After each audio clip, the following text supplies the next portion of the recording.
Hey guys, I don't really have an intro, but today I'm going to be showing you how to make this summertime lead from the track Burning by the Beach Party, and it sounds like this.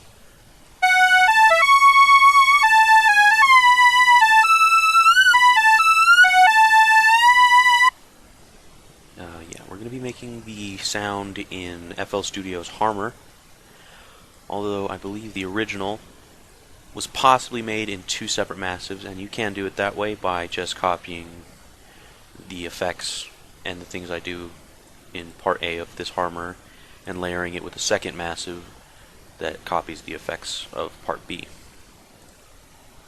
The sound is characterized by two parts. The first is a fundamental that has vibrato, and then a second part that is a saw that doesn't contain a fundamental. To start, we're going to go ahead and work on the fundamental with vibrato. So if we just come over to the timbre 1 harmonic level, we're going to take this node all the way down, zoom in to the very end, place a node before this darker area, take it all the way down. This way only the first harmonic is activated, and if you look up here, we'll have a sign. And we have something like this.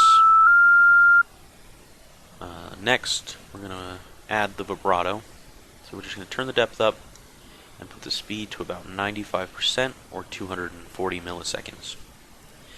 240 milliseconds is about close to the original track's vibrato, so that's why I leave it there. To make the vibrato only affect the tails of notes, we're going to go to the pitch vibrato depth and go to the modulation X mapping and turn this all the way down. Now when modulation X is all the way to the left, there's no vibrato, and when modulation X is all the way to the right, there will be vibrato. So you can just create an automation clip and automate modulation X to add the vibrato to the tails of notes.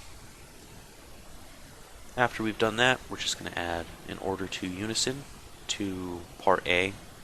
We'll turn the pan down to about 10%, pitch to about 25%, and we're going to make sure that all the phases are aligned. We're going to set that to uniform. So that's the fundamental. Heading over to part B of Harmor, we're going to change the saw wave the same way we did in the first part, and we're just going to place a line here, or a node before this darker area, and take out the fundamental. So if you look at this saw wave, you'll see that it has its fundamental there. When we take this off, it's gone. So part A is going to act as the fundamental for the whole sound, and part B will just be the saw on top to give it a nice headroom. From there, we're going to go ahead and go back to part A, copy our unison settings over to part B by just right-clicking the 5 parameters and copy to part B. After that, we're going to need to add some attack time to B, and we're going to be using Harmor's blur effect. And all blur does is take the note you're playing and blur it from the last note. So it looks like this. We don't need an effect quite as drastic as that, but we're going to turn it down to 35 to 40%. And then we're going to go to unison pitch thickness and make it so that the unison is only turned on about a beat into the note. So go ahead and turn it on, turn on tempo, and add a note at about the second line. Turn the tension all the way up so that we have this kind of sound now. Heading over to the global EQ, we can EQ the sound.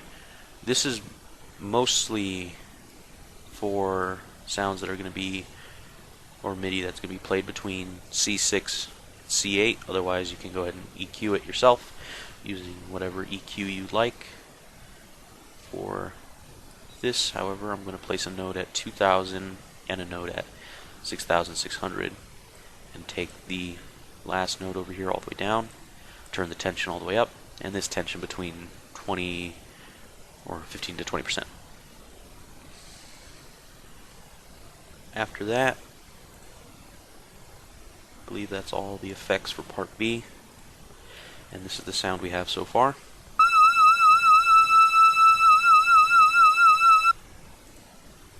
We're just going to have to add chorus and compression and then edit the advanced effects a little bit. So we're going to go ahead and set chorus to order 1 with depth at about 10%, speed at 25%, delay at about 10%, spread to 50, cross to positive 25, and mix to 20. For compression, I like to use heating, turn the low all the way down, and push the mids and the highs. In the advanced effects, all we have to do is turn off ramping. We'll be at this, and then we'll turn on declick to get rid of that click. If you want to render, set it to perfect, turn the randomness off, and that should be everything. There are no post effects on this harmer. This is what the sound looks like in Spectrum Analyzer.